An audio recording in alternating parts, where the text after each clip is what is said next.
Bem-vindo, seja bem-vinda. Se você está assistindo essa live em um outro momento, não se preocupe porque, na verdade, eu estou vindo aqui aleatoriamente. Estou estudando para a prova, que vai ser dia 16 de maio. E aí, então, eu vejo assuntos lá que me interessam. Ei, Aline, tudo bom? Aline é enfermeira, minha aluna lá de São Paulo. Aline, eu vou falar um pouquinho sobre as minhas reflexões no estudo que eu estou fazendo. Vou ter prova dia 16 de maio e o primeiro conteúdo que eu tirei para estudar foi mitocôndrias. E o segundo será ozonioterapia, que vai cair na prova. Depois vai ser os antioxidantes. Eu podia escolher qualquer tema, mas quis começar por lá. Por quê? As mitocôndrias, elas são a sede da energia vital. Ontem eu até falei sobre isso. E elas... tem uma teoria que diz que elas são bactérias marinhas que veio morar numa célula eucarionte. Quem não é da área pode não entender muito bem esses termos procarionte, eucarionte. Mas só para vocês entenderem. Numa célula procarionte, ela é extremamente simples ao ponto de que o DNA fica solto no citoplasma, na parte líquida ali da célula, que na verdade é um colóide, é como se fosse uma gelatina. Enquanto a célula eucarionte, que é mais um pouquinho evoluída, deixa eu ver se eu tenho bateria, não é? Eu falo até acabar. Ela já tem um núcleo definido e resguardado por uma membrana. As membranas, a cariomembrana ou carioteca, ela então protege esse DNA da célula eucarionte. Acontece que dentro das nossas células, que são eucariontes, tem uma estrutura que lembra as bactérias, que são simples, mas tem material genético. E é tão incrível que nós temos dois tipos de DNA. O DNA das mitocôndrias e o nosso DNA das nossas células. Sendo que o DNA das mitocôndrias são exclusivamente materno e o outro é um DNA misto. Mas eu não vim aqui para falar de mitocôndria novamente, eu vim falar sobre a interação destas mitocôndrias. Olha, duas alunas enfermeiras, uma do Rio Grande do Sul, a Andréia, e outra de São Paulo. Obrigada, meninas. Mais um aluno da ozonioterapia, o César. Então a classe todinha de ozonioterapia está aqui. O César está em Santa Catarina. As mitocôndrias, então, sendo essa estrutura lamelar, parecida com uma bactéria, é isso que eu quero falar para vocês. Ela faz interação com o nosso microbioma. Na verdade, é o microbioma que manda o sinal químico para as mitocôndrias que estão dentro das nossas células da mucosa gástrica e intestinal, da mucosa intestinal. E aí vem, então, a necessidade de uma boa qualidade intestinal. O intestino saudável, ele tem algumas características. Primeiro, as suas células são bem justazinhas. Elas formam uma junção estreita para que realmente possa passar para a corrente sanguínea apenas aquilo que foi feito a seleção adequadamente. Porque o nosso intestino já é uma peneira, mas ele não pode ser uma peneira furada. Ele deve coar, ele deve filtrar as moléculas que passarão para a nossa corrente sanguínea para fazer bem e impedir que micro-organismos ou qualquer outra toxina tenha acesso à corrente sanguínea. Mas uma pessoa que tem um intestino não saudável, essa junção estreita não está tão estreitinha assim, tão apertadinha. Ela está um pouquinho, como que eu posso falar? Ela está frouxa. E aí, outro problema é que os intestinos, eles têm vilosidades, e se eu olhar cada dobrinha, a velocidade é uma dobrinha, se eu olhar dobrinha por dobrinha, tem microvilosidades, que eu só conseguiria visualizar com o auxílio de um microscópio. Só que quem tem um intestino não funcional, essas microvilosidades foram rompidas. E qual é o problema de romper essas microvilosidades? Nós diminuímos espaços onde o alimento poderia se abrigar e ser absorvido, então nós perdemos em nutrição. os nutrientes que deveriam ser absorvidos, encaminhados para nossa corrente sanguínea, para a construção, para a manutenção do nosso corpo, não estão sendo transferidos, porque aquele espaço de contato, a superfície de contato foi alterada, porque o nosso intestino ele é dobrado e redobrado microscopicamente justamente para haver mais oportunidades de absorver, de assimilar a nutrição que vem pela digestão. E aí, uma outra situação a se observar no intestino, então, que as suas células estejam bem justinhas, que as suas vilosidades e microvilosidades estejam preservadas e que ela tenha que esse intestino tenha uma comunidade saudável. Eu falei ontem que nós somos 10% humanos. Os outros 90% são os seres que vivem em nós. Não podemos reclamar de solidão. Mas essa comunidade que vive em nós, lá nos nossos intestinos, tem que ter um bom genoma. Então, o microbioma da microbiota, ou seja, o genoma que compõe o microbioma, ou a microbiota, deve ser de boa qualidade. Mesmo porque há alguns estudos recentes que dizem que estas bactérias que vivem no nosso intestino com funcionalidade ou não, se comunicam com as nossas mitocôndrias, haja visto que as mitocôndrias têm esta característica procarionte. Imagine então que nós tivéssemos dentro do nosso intestino uma comunidade totalmente rebelde, provocadora, criadora de confusão. E aí, sendo essas bactérias que vivem no nosso intestino com uma comunicação ruim, ela mandaria um sinal químico para as nossas mitocôndrias. Aí vem o problema.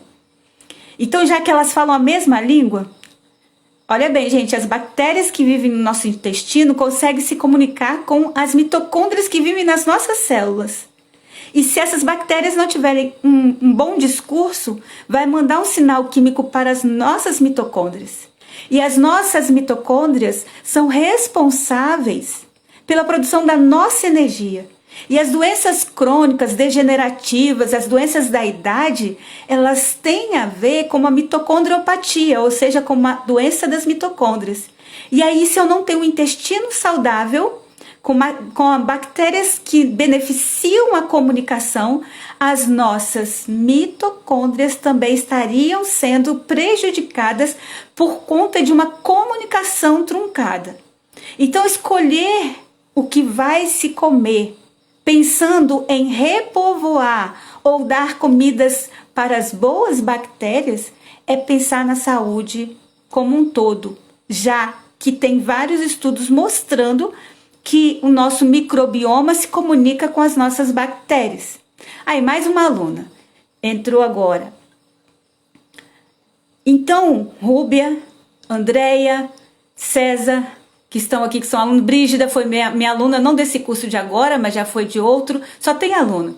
Entendam que Aline Lustosa, que quando nós damos uma qualidade ao nosso alimento, e esse alimento é feito de alimentos fermentados, alimentos vegetais crus, ou alimentos vegetais que foram começado a fazer aquilo que a gente fala de germinação, a gente fala que é alimentação viva. Não sei se vocês conhecem esse termo, chamado alimentação viva. O que é um alimento vivo? É um alimento que não passou por um processo de perder a vida. Por isso que é chamado, ele não foi cozido. Ele passou pela fermentação, ele foi no máximo amornado, foi comido cru, ou ele foi germinado. E aí, quando a gente tem esses alimentos na nossa rotina, e o problema tem sido isso, porque a alimentação ocidental, a alimentação atual, ela é muito comidas processadas, cozidas demais, feitas já num processo de industrialização de várias etapas. Elas perdem nutrientes e elas não fornecem um bom resíduo, porque é o resíduo alimentar que vira comida para as nossas bactérias intestinais.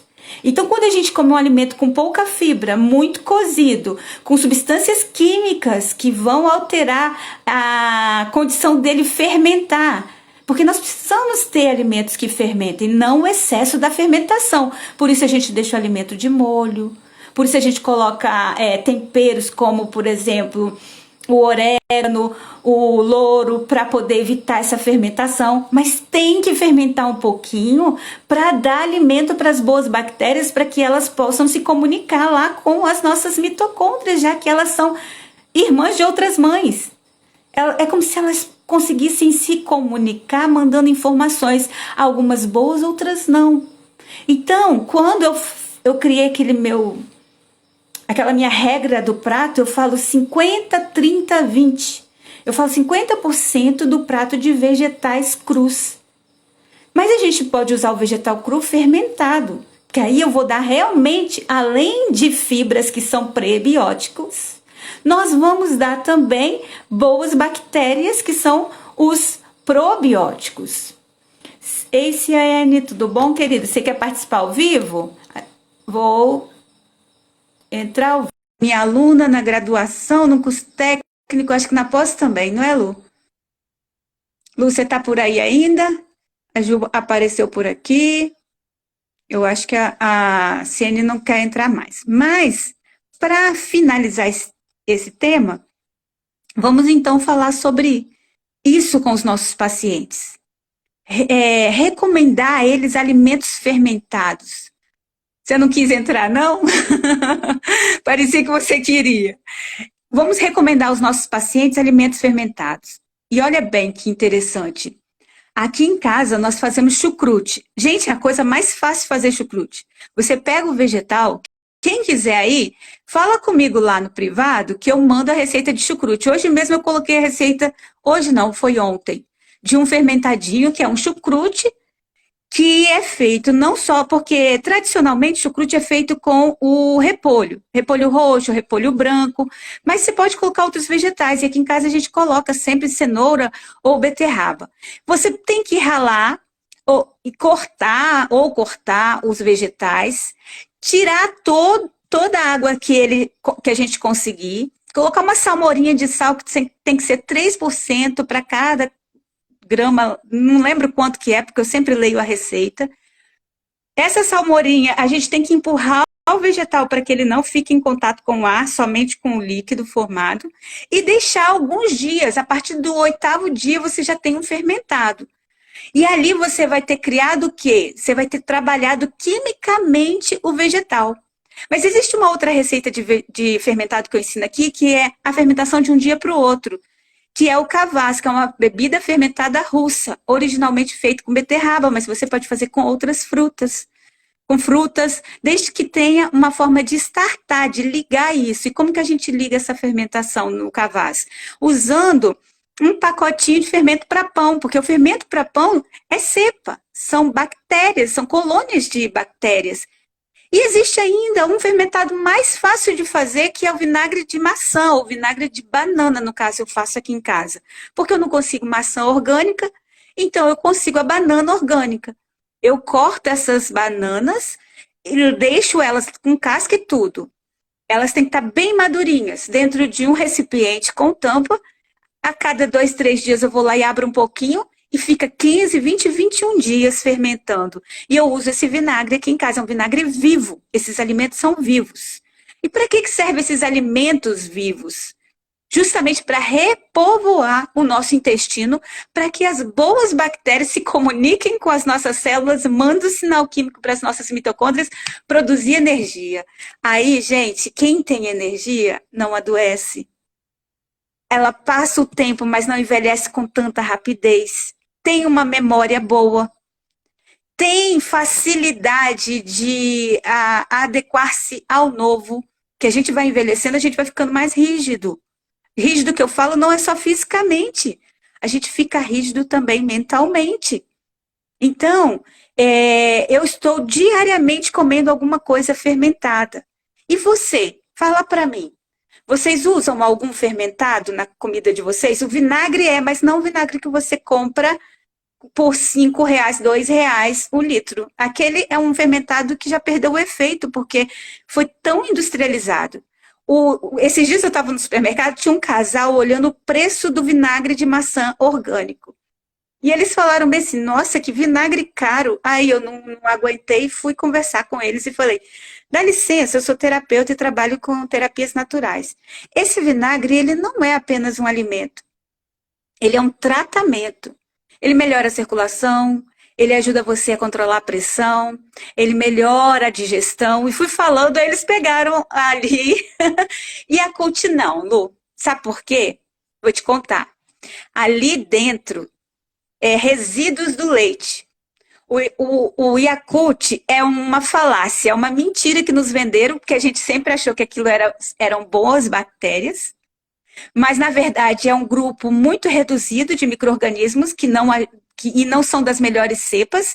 E ainda, o meio de cultura onde elas crescem é resíduo de leite, que tem muita caseína.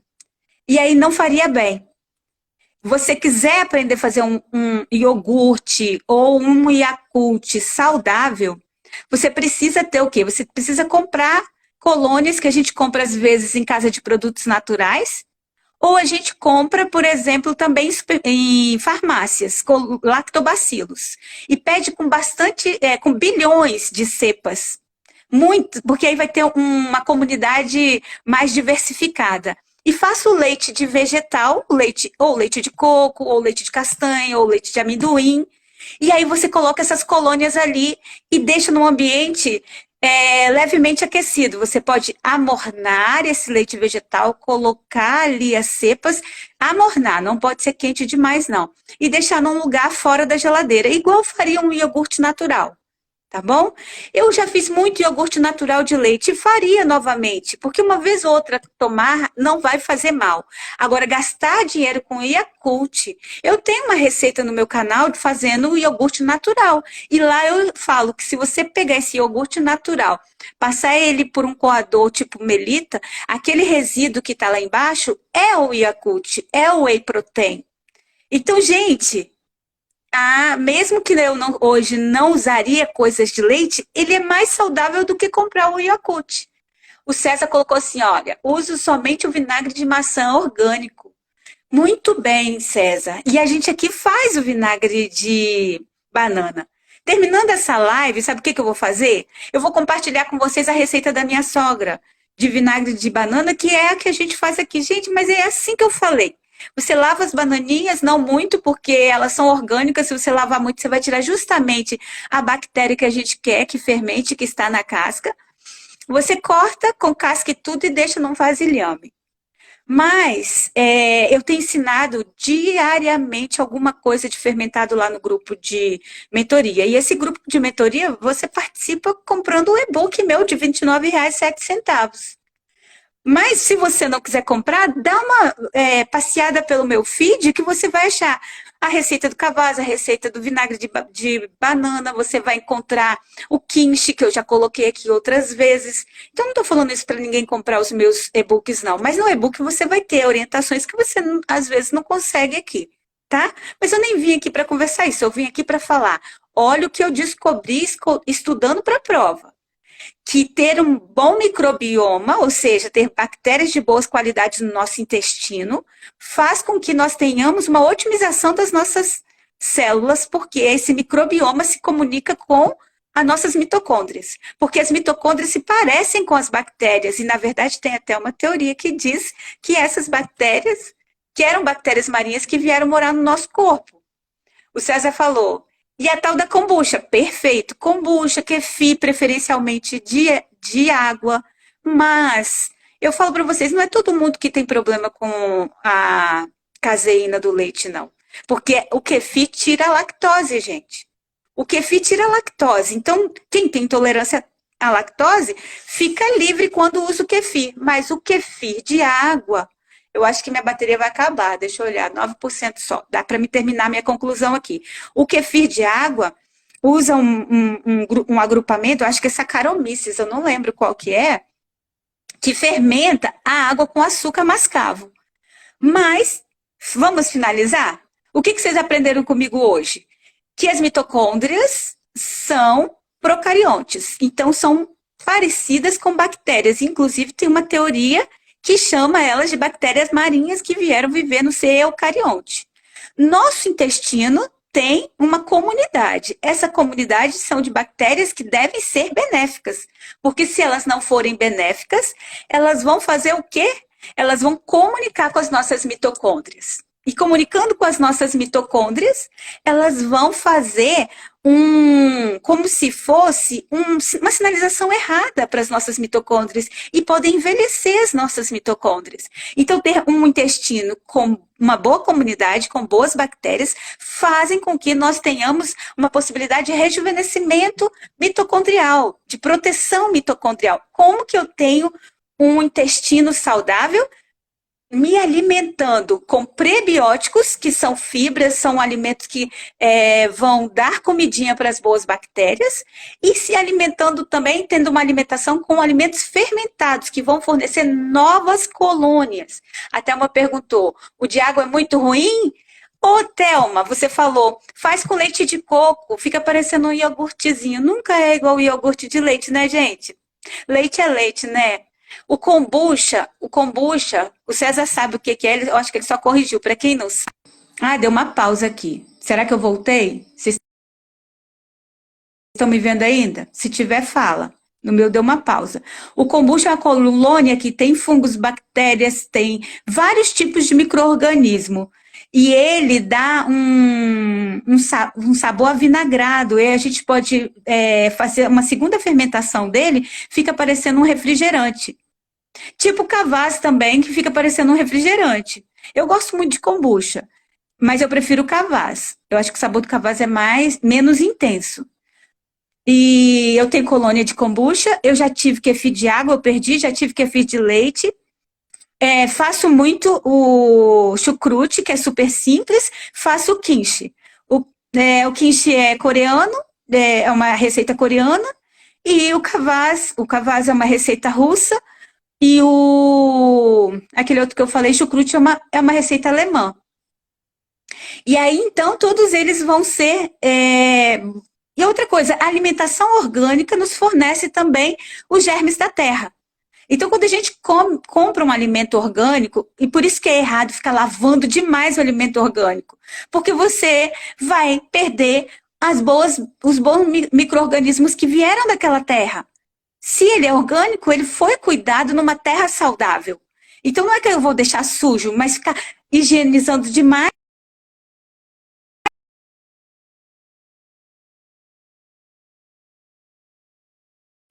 Ó, vou me despedir, porque tá tão legal isso aqui, ficou bem informativo, não ficou? Obrigado por vocês estarem comigo. Missô também, mas missô ninguém... Eu não gosto nem do cheiro, mas é pouca gente que gosta. Eu sei que a gente tem que acostumar o nosso paladar, eu vou começar a acostumar. Além do missô, o que é o queijinho, como é o nome dele, Thelma? Só que ele tem que ser fermentado. Ai, gente, sumiu o nome dele agora, o queijo de soja. A soja fermentada é saudável.